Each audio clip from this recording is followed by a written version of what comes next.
We have reached the tipping point, Gloria Allred declared Tuesday night in Los Angeles, kicking off a postHarvey Weinstein forum on UAL harassment and abuse at SAGAFTRA's headquarters, where members of Hollywood's Performers Union packed the first in a series of educational seminars for the Guild.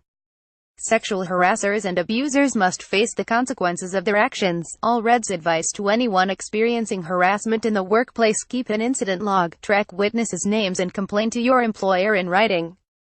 Receipts. Accountability comes in many forms, the lawyer and women's rights activist told the standing room-only audience of more than 200, many of whom raised their hands when informally polled if they'd ever seen or experienced UAL harassment, or worse, in their careers. Allred currently represents multiple women alleging wrongdoing against Weinstein, including a new lawsuit her office filed Tuesday on behalf of an anonymous actress, alleging UAL battery and assault. The executive has not yet responded to the legal action, but a spokesperson in a statement has said, any allegations of non-consensual are unequivocally denied by Mr. Weinstein, speaking out publicly against powerful Hollywood figures like Weinstein, and director Brett Ratner and actor Kevin Spacey, both of whom have also been accused of UAL misconduct, can have a powerful effect that opens the way for others to break their silence. But as evidenced by the case of Ratner accuser Melanie Kohler, who is being sued for defamation by the Rush Hour director over a rape allegation posted on Facebook, making a public claim also invites serious potential legal and financial consequences. Reaching a confidential settlement that costs an alleged abuser or company hefty penalties can have a different potent effect. Said Allred, if they have to pay, then they remember it. Even if a non-disclosure agreement has been signed, the lawyer said, an accuser can still testify in court if subpoenaed. Allred added that she'd reached thousands of confidential settlements with high-profile figures over her 4-decade career, the details of which would never be revealed. I know where the bodies are buried, she said, and some of them aren't dead yet. In the Allred-moderated panel at Tuesday's Teach In, Speak Out event dubbed A Conversation on Sexual Harassment and Abuse in the Entertainment Industry, SAGAFTRA President Gabrielle Carteris, casting director Deborah Zane, The Hunger Games, actor Lisa Vidal, being Mary Jane, director Nikki Caro, The Zookeeper's Wife, and assistant director and producer Liz Tan, Spider-Man Homecoming, outlined the resources available to union members and urged those experiencing harassment to speak up and protect themselves. The Guild offers a 24-hour safety hotline 1-844-SAFERSCT that members can use to anonymously report concerns over on-set safety violations, including UAL harassment claims.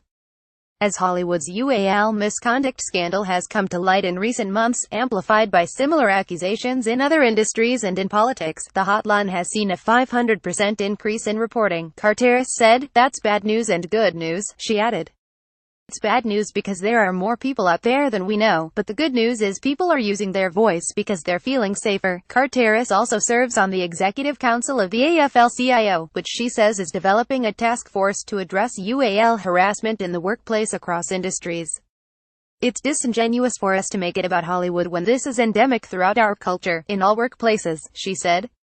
We are going to take the opportunity to try to create a shift in the culture, addressing the mostly female SAGAFTRA members in attendance at Tuesday's forum, where individuals were invited to submit written or verbal workplace complaints to staff on hand and given handouts detailing various reporting options, crisis support resources and complaint filing deadlines. Zane offered practical advice to performers and those who represent them. Agents and managers should prepare their clients ahead of casting meetings so that they know exactly who will be present, she said, adding that the days of sending actors into one-on-one meetings in hotel rooms or other non-professional settings, like those described by several alleged Weinstein victims, are waning. We have to get back to respecting people in a non-hierarchical way, said Zane. She also urged actors not to go into questionable settings, but added that if they should find themselves in a situation that makes them uncomfortable, just get out of there. Vidal, who also serves on the SAGAFTRA National Board, related her own past experiences, encouraged her fellow performers to make use of the union's hotline and emphasized the importance of protecting one's boundaries. It's important to say, no, I'm not okay with this. The responsibility to create safe working environments falls on everyone on a production, the panel agreed.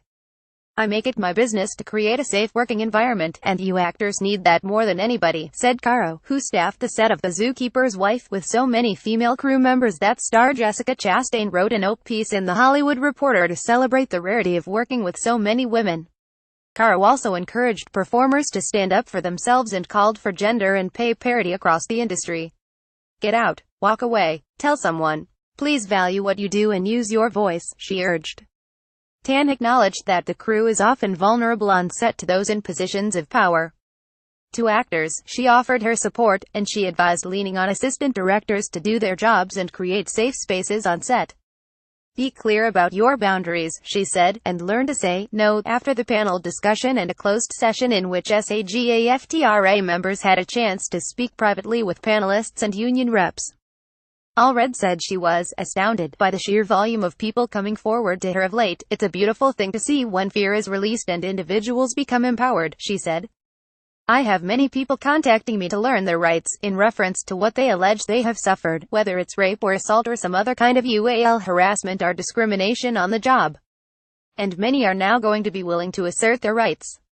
Allred added that she is representing numerous women with allegations against Weinstein, including clients who have not yet made their claims public, and that Tuesday's lawsuit against Weinstein and the Weinstein Co. would not be the last. We're waiting for justice, she said, and we're working for justice.